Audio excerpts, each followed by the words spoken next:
What's going on, YouTube? You're back with Shades, and we're continuing our Let's Play of Katawa Shoujo, and now I'm saying it correctly. Last time we left off, we talked to Kenji for a while, and I don't like talking about Kenji, so let's go. For a change, I'm not among the first ones to come into the morning class. Instead, almost everyone else seems to be here already. I recognize most of my class by their faces by now, though the names escape me still. The class goes on lazily. I think I'm starting to get into the rhythm of the school. I have even stopped worrying about taking notes and being overtly attentive. The first days, I was pretty high-strung in class. Muto finally finishes his lecture about electricity early, but continues without a pause about the festival. So, as you know, the festival is on the day after tomorrow. I hope everyone's projects are going to be successful this year.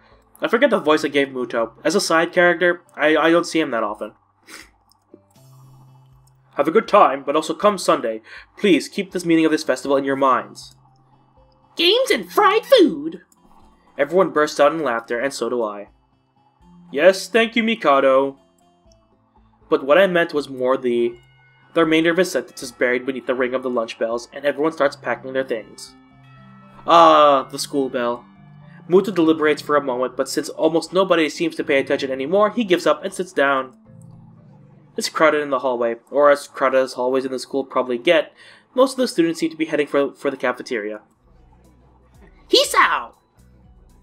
I'm going to make you a one-time only super extra special lunchtime offer. Emmy's homemade lunch boxes and the privilege of enjoying them in private with two bombshell beauties. Her overly flirtatious sales pitch echoes in the hallway, a remarkable feat since it's full of people. Jesus Christ, she didn't do this last time. Last time she did it because, well, she gave me a heart attack. Emmy strikes me as a very confident-looking pose, as though an attempt to one-up her own ridiculousness, puffing her very modest chest out and making the V for Victory sign with her hand. Sounds delicious. To what do I owe this honor of being invited?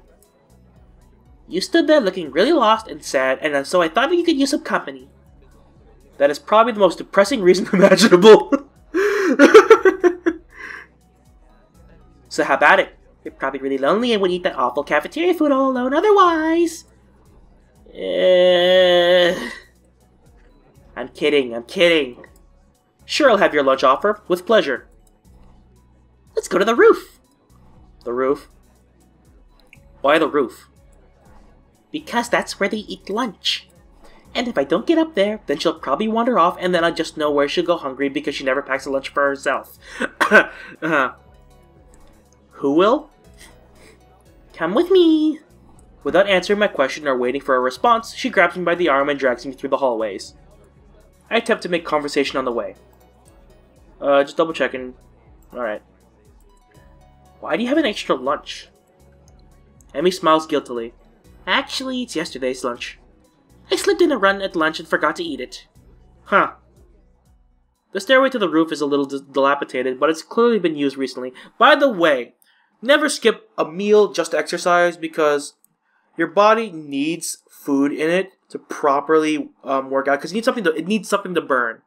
So if you need to have a little food in your stomach when you exercise. Otherwise, you're burning off something else, and it's not fat, believe me. At the top of the stairs is a door, complete with missing padlock. I wonder who the intrepid individual was that removed that lock.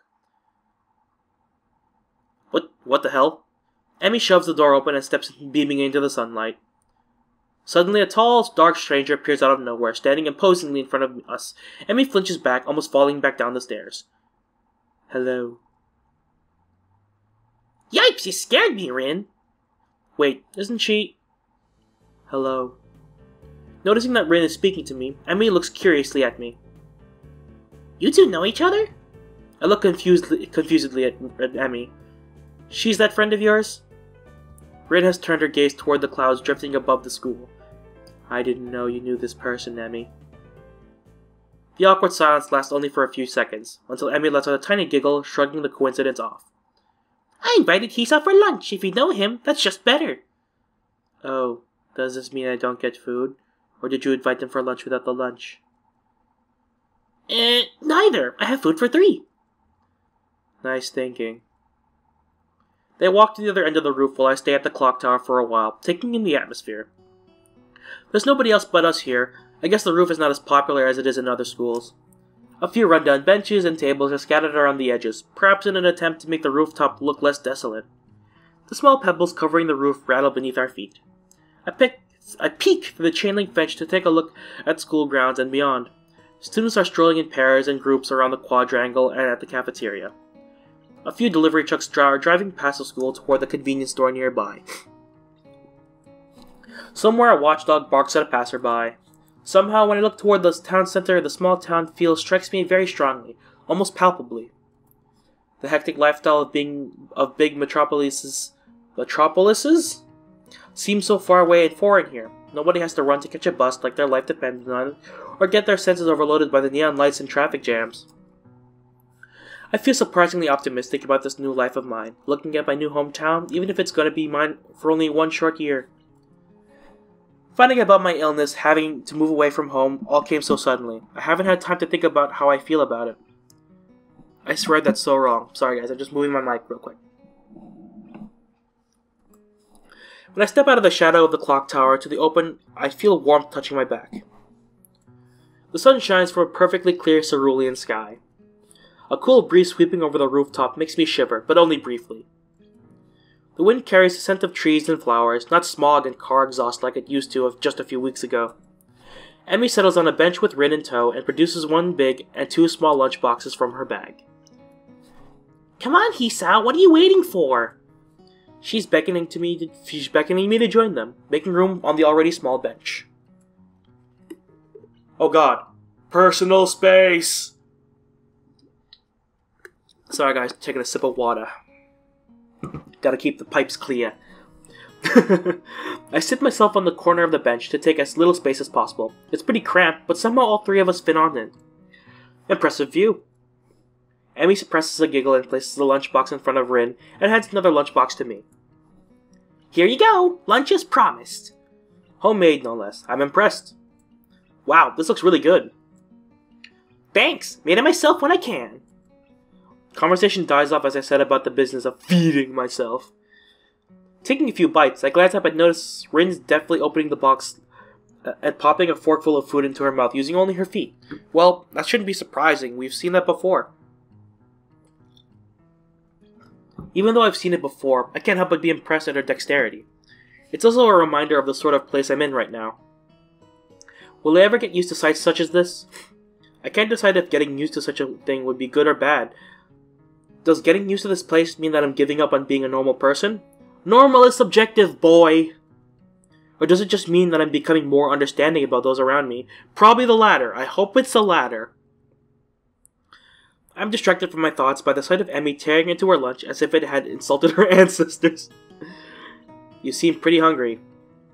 Actually, regular exercise does make you hungrier because your metabolism boosts to compensate for the increase in energy use. So, there's that. Emmy looks up, mouth half full, and swallows before nodding. My morning run always works up an appetite.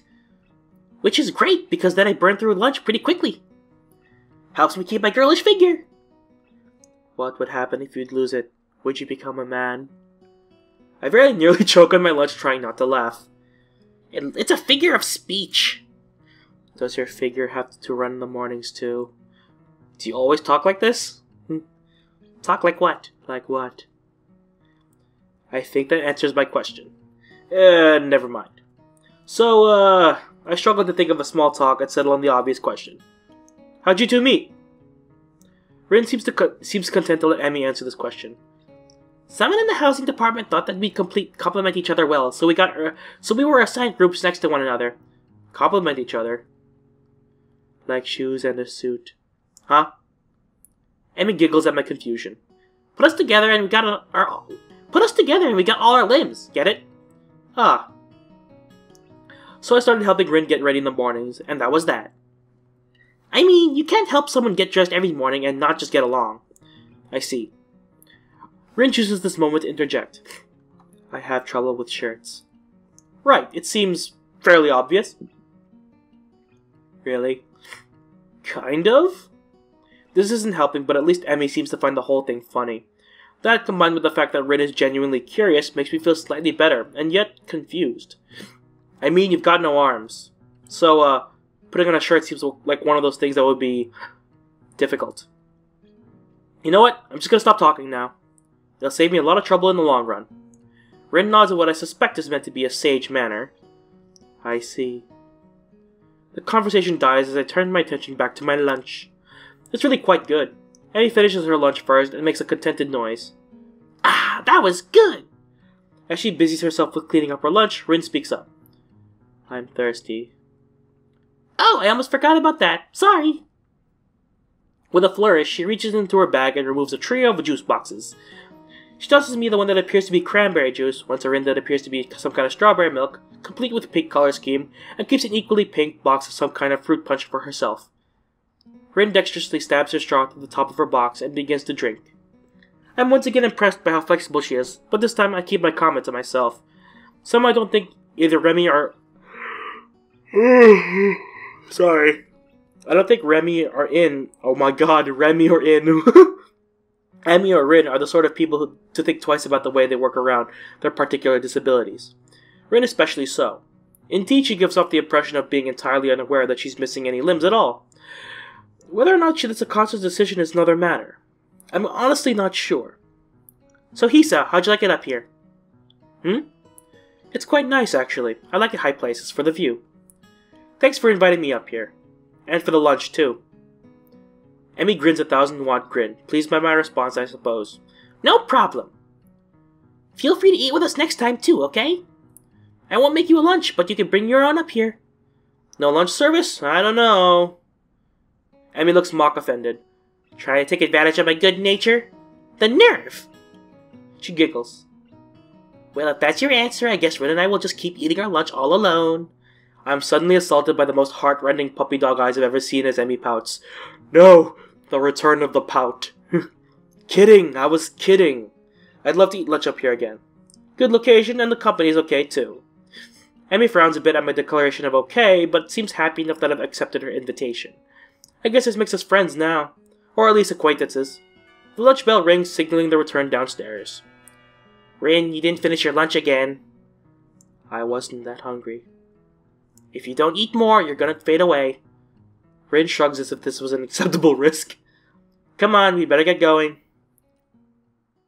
The three of us head down the stairs together. Is it weird that I'm still wearing my headset? The afternoon class passes. Once again, I find myself without a plan for something to do after school, so I head to the library to return a couple of the books I finished reading. Walking inside, I see there is about as many students here as there were on Tuesday, all the more evident from the almost total silence enveloping the room. As I drop the books I borrowed into the return slots in the counter, Yuko suddenly pops up from behind it, quite startled from the banging they make as I hit the trolley next to her. Sorry, Yuko. Didn't mean to startle you. No, that's fine. It happens a lot. I'm used to it by now. Can I help you? It's okay. I think I know where everything is. Thanks anyway. I suppose I'll grab another book or two while I'm here. There's not much else to do, and after reading so much during my stay in the hospital, it's become a hard habit to break. I wander down the fiction section toward the back of the library, scanning the bookshelves for anything that catches my eye. As I do, I look over to the corner where Hanako had been the last time I was here, not really expecting anything to come of it. Hi! Hey, cutie. That'd be something so mean to do to Hanako, because, like, super shy, probably has social anxiety of some sort. And that no, I shouldn't say might. She does. Surprisingly, though, she's there, absorbed completely in a fairly thick book. I decided against intruding on her like last time and get back to finding real reading material. After an indiscernible amount of time spent perusing, I finally decide on a couple of books to get and slide them off the shelf. With a minimum of fuss, I quickly walk over to the counter, check out my books, and pop them in my bag as I walk out. By the time I leave the main building, sunset isn't too far away. A small trickle of students remain, but the majority have left, presumably to their homes and dorms. I guess I need to buy some supplies. I can't live off cafeteria food and eating out for my entire stay here. As I leave for the gate, I make a few loud stretches to try and stave off the tiredness that's accumulated over the week. Yeah, I know that feeling, because despite me going to the gym far more often than I used to, I still crash at around 3 every day. It sucks. Ooh! Hello, Lilly. That booty though. Look at that booty! Look at it! Look at that booty! Booty, booty, booty. Let me eat that booty like groceries, no. Oh god, I need to get off of YouTube for a while. After passing through and rounding the corner though, I see a solitary figure walking downhill toward the small town below. The color of her hair and tapping of her cane are unmistakable. I quickly walk up to her, which seems to catch her attention without a word needing to be said. Hi, Lilly. She takes a moment to place the voice, slightly adjusting her head to face me a bit more toward the sound. Oh god. She takes a moment to place the voice, slightly adjusting her head to face a bit more toward the source of my voice as she does. Hisao? Yep, that's me. She seems to have a good memory for voices. The fact that she actually remembered is a pleasant surprise. Good evening. What brings you here? Once again, she gives a small polite bow, and once again I reply in kind before realizing I didn't do so. Just going to town. You? My, what a coincidence. Doing the same thing, eh? I usually go shopping on Fridays. She pauses for a moment, suddenly looking a little lost. That said, Hanako usually comes into town with me. Not lost, but worried. The two seem to be pretty close to keep. The two seem to keep pretty close tabs on one another. It's kind of surprising that Hanako would just forget Lilly like that. I noticed her reading in the library. She probably just caught up in a book. She lets out a small sigh of relief. Thank you. She has a habit of doing that. Avid reader? Right. She doesn't like being around crowds of people, so reading away from everyone lets her relax a bit. Although she probably didn't intend it, I can't help but grimace as I recall my first meeting with her. Hardly wanting to bring it up, I remained silent as we quietly continued to walk down the quiet road. Tack, tack, tack, tack. With the road bereft of cars and the students of Yamaku increasingly far behind us, the quiet rustling of the leaves and the measured tapping of Lily's cane against the sidewalk are all that can be heard. It's kind of nice, especially compared to the hustle and bustle of where I used to live. Before I know it, I've relaxed so much that a loud yawn escapes before I can control it. Tired? Yeah, I've been running ragged these past few days. That's an understatement, to be sure. Transferring to a different school would be bad enough, but nothing like this. Well, hopefully everything should settle down for you. The vessel's got everyone in a spin right now, and you've plopped right in the middle of things. For a moment I hesitate, but given her apparent tolerance for the frankness, I decide to give my full thoughts. I guess, Yamaku's kinda different though. I mean the formalities surrounding everything, the isolation around it, not to mention the most obvious difference. It's kind of a whole different mindset. I suppose I get used to it though, in time. She gives a matter-of-fact nod, apparently pleased with my answer. It feels almost as if she's included me in the flock of students she's shepherding, along with 3-2 and Hanako.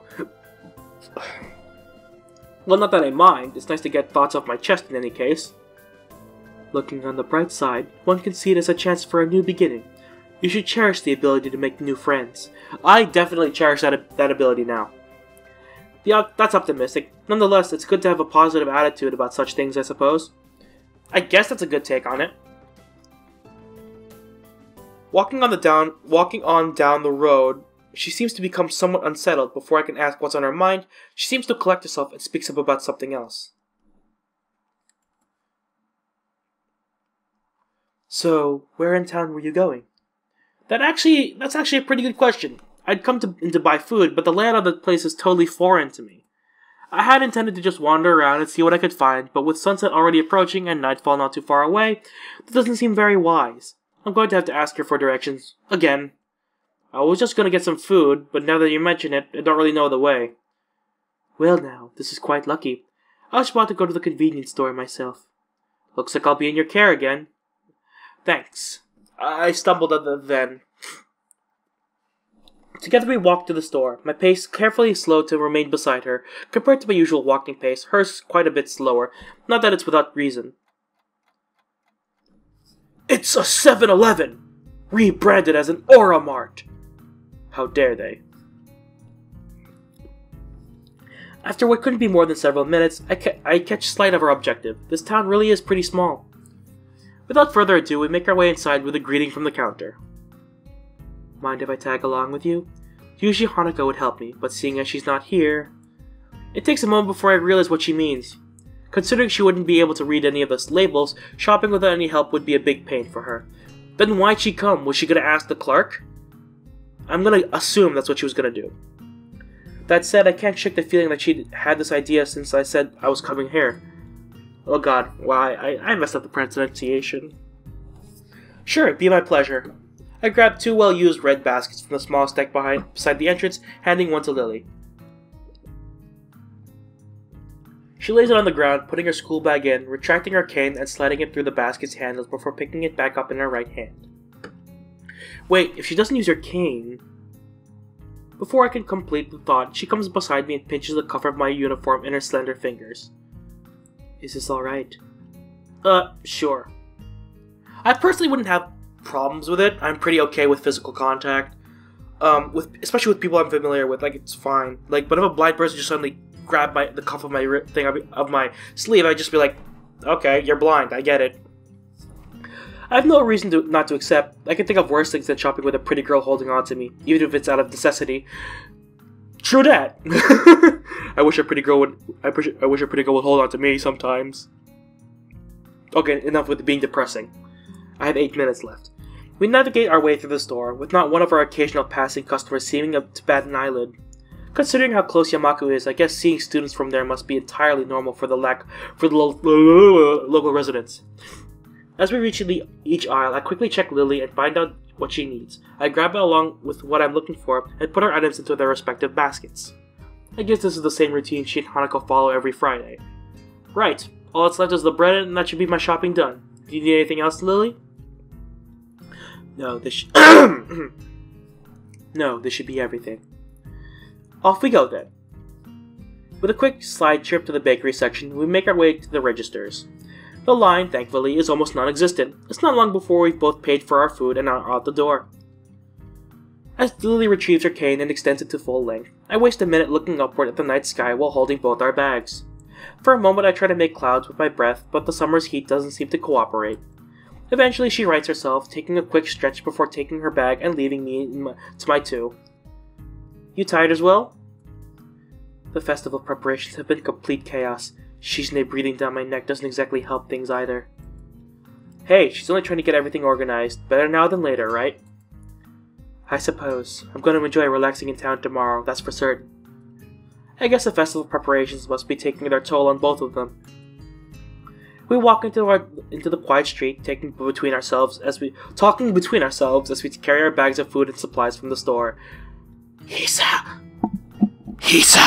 it's the perfect time. Do it. If it wasn't obvious, I did bring the mic close to my mouth. It is fun to have a mic I can actually pick up. Wait, what's that? I notice a very distinctive figure making its way toward us, silhouetted by the street lamps. For a second I think it's another male student from my class, but as he, or as I say she, gets closer I recognize her quickly. Oh, it's Rin! Rin, what are you doing out here so late? Rin? Rin perks her head, looking like she's trying to focus on listening more keenly. It suddenly comes to me that I should probably interpret the scene for her. It's Rin, Tezuka, I think that was her last name, from our school.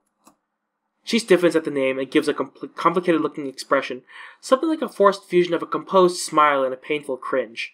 Oh no, I'm guessing these two don't get along either. Either that or just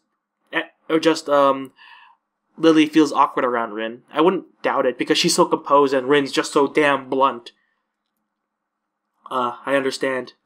I guess Lilly knows Rin too. Rin turns to look at us, looking terribly out of it. I'm not entirely sure if she recognizes either of us, or at least she doesn't acknowledge if she does.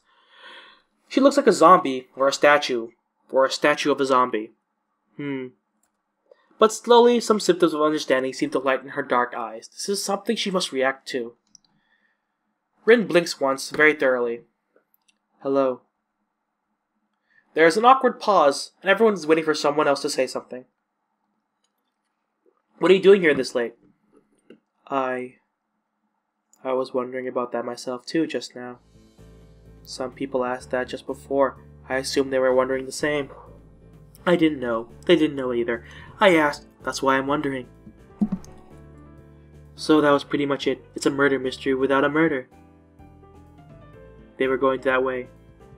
She turns facing to her right in order to demonstrate the direction the other people went to, as if that was important, then rotates back to it like a mechanical puppet in one of those overly complicated clockworks. For a person who gives an impression of being the quiet type, Rin really does use a lot of words that say things that don't need to be said. Unsure if she's finished, I say nothing. Neither does Lilly, who seems equally robbed of the words for the time being. I think that both of us are in fact just scared that any response would provoke her to continue. Our stupefied lack of reaction doesn't faze Rin at all. She keeps looking at us expectantly, a calm hint of expression on her blank face. She seems to be that kind of person, always so relaxed. It's as if a bull elephant grade sedatives were flowing in her veins in the place of blood. Do you have amnesia? I don't recall you having any of the sort, though. No, I don't think it's that. The other passerbys were probably just worried, although you do look really lost, the way you were standing in the middle of the street. Oh, I see. Maybe I should have taken some other kind of pose in that case. I pondered for a while whether I should chase this angle further or give up for the sake of my own sanity. I decided on the latter. It seems that most of the time it's better not to read too deeply into what Rin is babbling about. Talking with Rin is like playing chess with a supercomputer, who does seemingly completely random moves as if to mock everything you know about chess. It's like that, except with human interaction. And even if I win, it feels like losing. Damn, it's like Kenji said, even when I win, I lose. Is this the power of girls at Yamaku? No, it's that Rin's weird. I push the thought aside, as it is too dangerous to consider further. It's probably just Kenji's anti-female propaganda getting to me during a moment of weakness. Yeah, maybe taking another pose might have worked. So anyway, you have no idea what you're doing here? She frowns, looking extremely displeased at either my question or its consequences, or the answer she's about to give. I do have some idea. I really can't tell what kind of idea. That sounds like progress, at least. Lilly sounds as if she spotted an opening for some kind of discernibly normal conversation. I can't say I share her optimism. Yes, there is some. Definitely. The rest will come later. I'm sure of it. I always have reasons. The ensuing silence kills Lilly's hopes all too visibly. That didn't last long. Rin's, as far as I can tell, unbased assurances aside, what should be done? We could leave her to her own devices, whatever those are, but it's late and I don't think we'll be getting any thanks if Rin is found standing here in the middle of the night. Which she probably will, unless she manages to remember what she's doing here in the first place. As for me trying to guess what that might have been going on in her mind when she decides to embark on this adventure, the chances seem to be on par with winning the lottery. Several times in a row. Lilly is oddly quiet too. I'd appreciate some support from the sidelines here, especially if she's more familiar with Rin than I am. But it can't be helped. It seems her familiarity with Rin is exactly why she's staying subdued. So I assume you're going somewhere, not coming back to the school. Any idea where? Her eyes widen in shock, and she jolts back into a somewhat artificial way, making it seem like an act rehearsed for situations like this. Are you a mind reader? Is that your disability? How unique? No, what? Why would you think that? You knew what I was doing. It was just an educated guess. We walked the same street the other direction just before to get to the store. If you were going to school, we would have met you on the way. Oh. She looks a little disappointed. Like Kenji, Rin appears quick to jump completely irrational conclusions. Maybe it's something in the water here. I'd make a mental note to stock up on soft drinks. You know, that is the second time this week that someone asked if I was a mind reader. Do I really give off that impression? Rin shrugs her shoulders, which is all the answer I get. You know, maybe you should come with us back to the school. Lilly interjects just as I'm about to further debunk all my alleged mind-reading capabilities. She sounds rather concerned, and paper-thin smile on her face badly disguising that fact. Maybe she came to the same conclusion as I did. For everyone's sake, I decided to let the mind-reading topic drop, as it's entirely inane anyway. Yeah, Lily's right. If you can't remember, then there's no point staying here. Rin considers this rather simple deduction for a moment, then nods. Okay. Okay. That's this part over. I just need to wait for a transition. So anyway, thank you guys so much for watching. This is getting really interesting. I really hope that the different story pans out, like, supremely different compared to my first playthrough. Because, like, this was like, what? 2 hours of, like, the same content? I don't know. It happens with games like this. I don't know when I can skip stuff. So for now, I will just keep it in. But if I can skip the stuff in the future, I will. So anyway, thank you all so much for watching. If you liked this video, hit that like button. If you want to see more videos from me, hit that subscribe button. And you are now exiting the Shadyverse. My name's Shades, and I hope you enjoyed your day in the shade. See you guys later.